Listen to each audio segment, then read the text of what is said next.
സുഹൃത്തുക്കളെ, ഈ പ്രസംഗിക്കുന്ന ഞാൻ കാലകാലം പ്രസംഗിക്കൂല. ഞാനൊരു ദിവസം സ്റ്റേജിൽ നിന്നിറങ്ങും, എന്റെ പ്രസംഗം കഴിയും, ഞാൻ കാറിൽ നിന്നിറങ്ങും, എന്റെ വീട്ടിൽ നിന്നിറങ്ങും. ഞാൻ നിർമ്മിച്ചു വെച്ച വീട്ടിൽ മരണം വരെ ജീവിക്കാൻ എനിക്ക് ഒരുപക്ഷെ കഴിഞ്ഞാലും മരണത്തോടുകൂടെ ഞാൻ ഇറങ്ങിപ്പോകണം.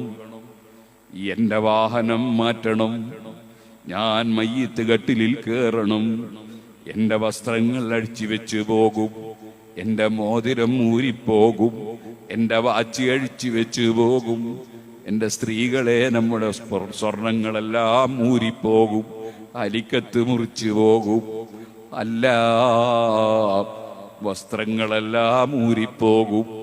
അതേ, നമ്മെ ഒരു വെള്ളപ്പുതപ്പും പുതപ്പിച്ച് കിടക്കുന്നൊരു സമയം വരും.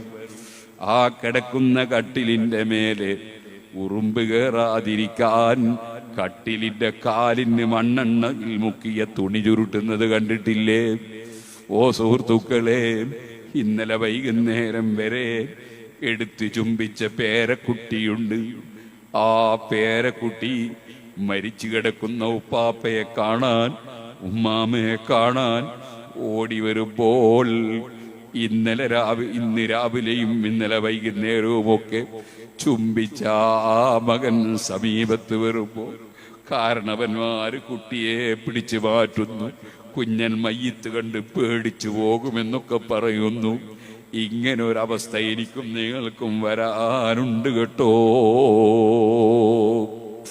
മയ്യത്ത് കട്ടിലിൽ കയറിയൊരു യാത്രയുണ്ട്. നേരത്തെ പ്രസവിച്ച ഉടനെ ഞാൻ സ്വന്തം കുളിച്ചവനല്ല, എന്നെ കൊണ്ടുപോയി കുളിപ്പിച്ചതായിരുന്നു.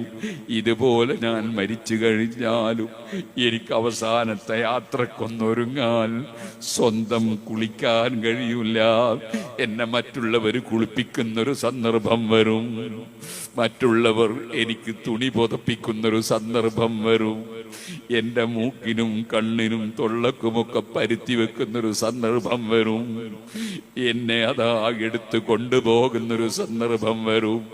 നേരത്തെ നല്ല കട്ടിലിന്റെ മേലെ AC റൂമിൽ കിടന്ന ഞാൻ, പേര് കറക്കിയ ഞാൻ വളരെ ഇടുങ്ങിയ ഖബറിലേക്ക് എന്റെ ശരീരം ഇറക്കി വെക്കും.